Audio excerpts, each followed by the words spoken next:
বন্ধুগণ, তোমাদের সাথে আমরা আছি। আমি আজকে জামাতের আমির হিসাবে এখানে কথা বলতে আসিনি। আমি এসেছি বাংলাদেশের 18 কোটি মানুষের একজন হয়ে কথা বলতে। আমি শিশুদের বন্ধু, আমি যুবকদের ভাই, আমি বয়স্কদের সহযোদ্ধা, আমার বোনদের আমি ভাই।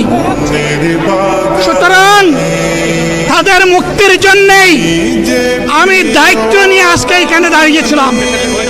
আল্লাহর ইচ্ছা শরীর আমাকে সাময়িকভাবে সহযোগিতা করে নাই, এটাও আল্লাহর ইচ্ছা যে এখন আল্লাহ আমাকে কথা বলার সুযোগ দিচ্ছেন।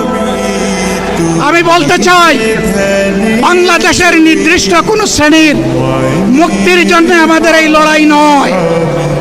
রাস্তার একজন পরিচ্ছন্নতা কর্মী, চা বাগানের একজন শ্রমিক,